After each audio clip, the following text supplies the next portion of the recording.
Ismail Haniyeh के कत्ल, फ़लस्तीनियों से यकजहती और इसराइली दरिंदगी के खिलाफ कौमी असम्बली में करारदाद मुत्तफ़िक़ा तौर पर मंजूर। वज़ीर-ए-आज़म शहबाज शरीफ ने कहा, इसराइल की मजम्मत के लिए आज पाकिस्तान में यौम शोक मनाया जा रहा है। मुल्क भर में इस्माइल हनिया की गायबाना नमाज जनाजा अदा की जाएगी। पूरा पाकिस्तान और आलम इस्लाम इस्माइल हनिया की शहादत पर अश्कबार है। आज की करारदाद से दुश्मनाने पाकिस्तान को तकलीफ और दोस्तों को तक़वियत मिलेगी। फ़लस्तीन मख्तल बन चुका, सहूनी रियासत 9 माह से कत्लेआम कर रही है। 40,000 फ़लस्तीनी शहीद किए जा चुके, बस्तियां कब्रिस्तान बन चुकी। आज आलमी ज़मीर खुद कटहरे में मुजरिम खड़ा है। एक दिन जवाब तो देना होगा। पूरी दुनिया का अमन और तरक्की खत्म होने का खदशा है। आंखें बंद करना कोई हल नहीं।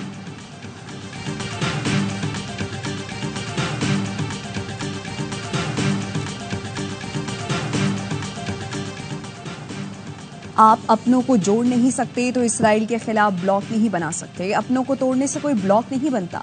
चेयरमैन पीटीआई बैरिस्टर गौहर का कौमी असम्बली में इजहार ख्याल। कहा, मौजूदा हुकूमत में सबसे ज्यादा इंसानी हुकूक की खिलाफ वर्जियां हुई। जबरी गुमशुदगियां आज भी जारी हैं। चाहते हैं पार्लियामान मजबूत हो। पीपल्स पार्टी के राजा परवेज अशरफ बोले, इसराइल फलस्तीन में खून की नदियां बहा रहा है। कहां है अक़वाम मुत्तहिदा, सलामती काउंसिल, कहां गई आलमी तंजीमें। तेहरान में हमला करके आलमी कवानीन की धज्जियां उड़ा दी गईं और कोई कुछ नहीं बोला। हमारी आवाज सुनी जाती थी, लेकिन बदकिस्मती से आज कोई परवाह नहीं करता। हमारी अपनी खामियां हैं, हम तकसीम हैं, अपने मसाइल में उलझे हुए हैं।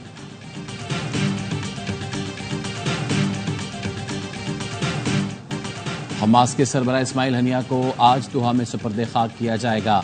अमरीकी अखबार न्यूयॉर्क टाइम्स ने दावा किया कि इस्माइल हनिया की मौत कमरे में नस्ब धमाका खेज मवाद फटने से हुई, जो 2 माह पहले छुपाया गया था।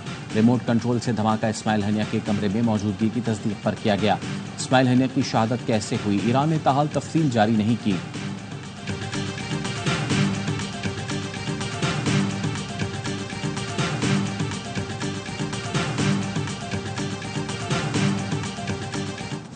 अमरीका का इसराइल के दिफा के लिए मजीद फौजी भेजने का फैसला। अमरीकी सदर का इसराइली वज़ीर-ए-आज़म से फोन पर राबता।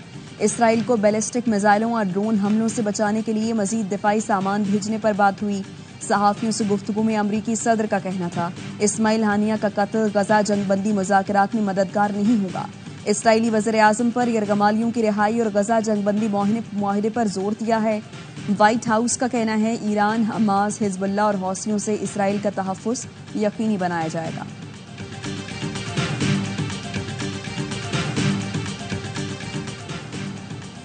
IPPs को बहुत मुनाफा मिल चुका, सरमायाकार फ़ायदा उठा चुके। हुकूमत कैपेसिटी पेमेंट के मसाइल पर तेज़ी से काम कर रही है। जल्द फॉर्मूला तय हो जाएगा। वज़ीर-ए-आज़म शहबाज शरीफ कहते हैं, चीन को रीप्रोफाइलिंग के लिए खत लिख दिया। चीनी सदर को बताया था कि कोयले के इस्तेमाल से हमें 500 अरब की बचत होगी। चीनी सदर ने मंसूबे की तारीफ की। हुकूमत पाकिस्तान कौम के मसाइल से आगाह है, दिन रात काविशें कर रहे हैं। इंशाअल्लाह जल्द अच्छी खबरें मिलेंगी। पावर सेक्टर और FBR को करप्शन से पाक करने में कामयाब हो गए तो कश्ती पार लग जाएगी, अगर नाकाम हुए तो कश्ती डूब जाएगी।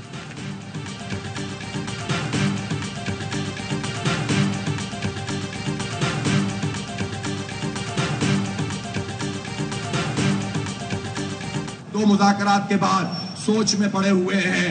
हमने भी तहिया किया है, जितना वक्त लेना है ले लो।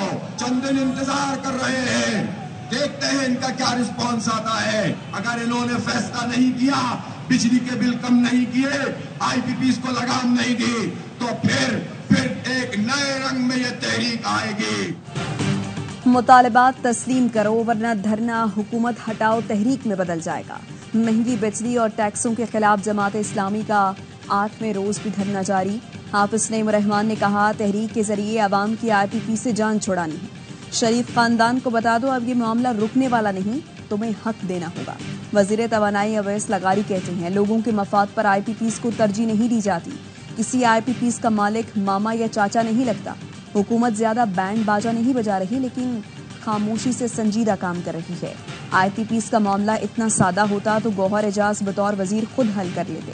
हुकूमत ने ऐसा कोई कदम नहीं उठाना कि आलमी अदालत इंसाफ में चैलेंज हो। IPP से मुताल्लिक रिपोर्ट PTI दौर में आई थी। उन लोगों ने कहा, रिपोर्ट तसल्ली बख्श नहीं। उसके बावजूद अधूरी रिपोर्ट आलमी सालिसी अदालत भेज दी गई।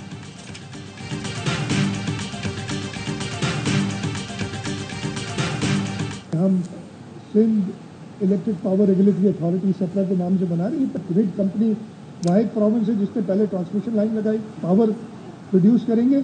और अगर अपनी गैस इस्तेमाल करते हुए पावर प्रोड्यूस करें तो ये 15-16 रुपए या 20 रुपए का आजकल के ज़माने में ज़्यादा से ज़्यादा टोटल कॉस्ट आएगी। वज़ीर आला मुराद अली शाह का सिंध में बिजली बनाने और तकसीम करने वाली कंपनी लाने का ऐलान। कहा, Sindh electric power regulatory company बनाई जा रही है। थर के कोयले से बिजली बनाएंगे तो वो 15 से 20 रुपए की पड़ेगी। थर का कोयला पूरे मुल्क की बिजली पूरी कर सकता है। सिंध से मुल्क की 70% से ज़ायद गैस निकलती है। इसके बावजूद सूबे की सनतों को गैस की किल्लत का सामना है। कराची पाकिस्तान की जान है, पाकिस्तान का दिल है। ये सिर्फ एक शहर नहीं, पूरी कौम की लाइफलाइन है। शहर में मसाइल हैं, लेकिन हम हार नहीं मानेंगे।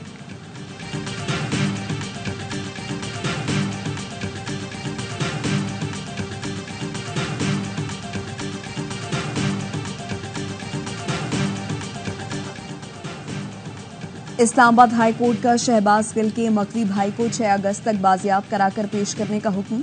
आज के ऑर्डर की कॉपी अटॉर्नी जनरल को भिजवाने की हिदायत। आज का अदालती ऑर्डर वज़ीर आज़म के सामने रखने का हुक्म। स्टेट काउंसिल ने बताया, इदारों की रिपोर्ट्स के मुताबिक मकवी उनकी हिरासत में नहीं।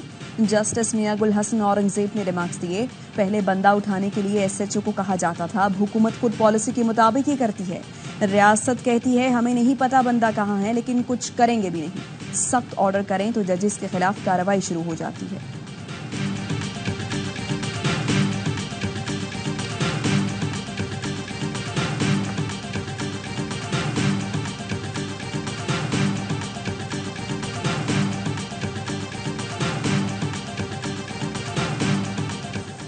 इस्लामाबाद हाईकोर्ट का PTI रहनुमा शिबली फराज का नाम ECL से निकालने का हुक्म। 1 हफ्ते में अलदरामद रिपोर्ट तलब। जस्टिस तारिक महमूद ने रिमार्क्स दिए, वजारत दाखिला और DG पासपोर्ट नाम ECL में डालने पर मुतमईन नहीं कर सके। PTI international media coordinator Ahmad Waqar Janjua की जमानत मंजूर। इस्लामाबाद की सेशन कोर्ट ने रिहा करने का हुक्म दे दिया।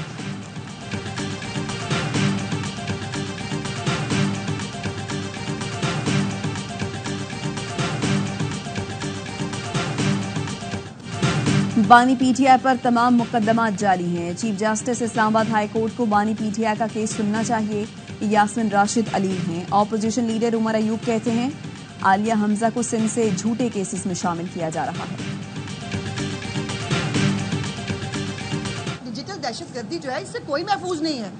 एक्स को जो है, मैं समझती हूँ कि जिस तरफ हम जाना शुरू हुए हैं मेरे केस के जरिए, अगर रूल्स और रेगुलेशंस बन जाएंगे तो एक्स के ऊपर भी पाबंदी खत्म हो जाएगी। लेकिन रूल्स रेगुलेशंस के बगैर कोई सोशल मीडिया साइट जो है वो नहीं चल सकती और ना चलनी चाहिए।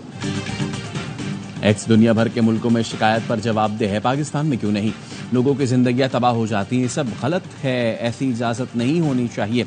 चीफ जस्टिस लाहौर हाईकोर्ट के आज़मा बुखारी की तहरीफ शुदा तस्वीर वायरल करने के केस में रिमार्क्स। सोशल मीडिया से मुतालिक रूल्स एंड रेगुलेशंस तरफ 5 अगस्त को तफसीली रिपोर्ट पेश करने की हिदायत। आज़मा बुखारी ने मीडिया से गुफ्तगू में कहा, क़वाइद और ज़वाबित बन जाए तो एक्स पर पाबंदी खत्म हो जाएगी। पाकिस्तान में डिजिटल दहशतगर्दी से कोई महफूज नहीं। मुल्क से बाहर बैठकर डिजिटल दहशतगर्दी नहीं चलेगी।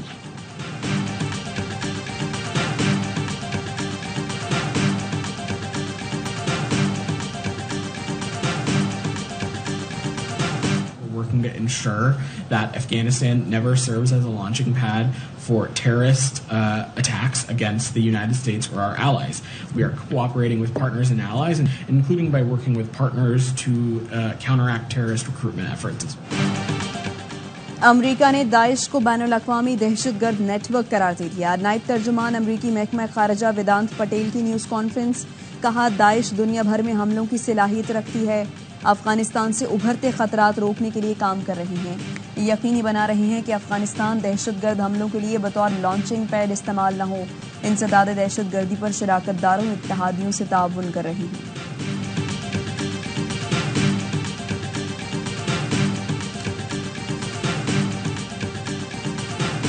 और जनूबी पंजाब में मूसलाधार बारिश। विहाड़ी, रोजान, लियाकतपुर, खानपुर, जहानिया में जल थल एक।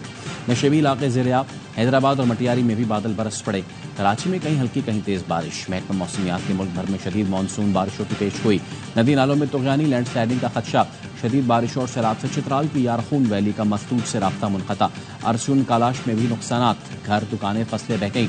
फ्रंटियर को नॉर्थ की इमदादी कार्रवाइयाँ जारी। अवाम के महफूज मुकामात पर मुंतकली।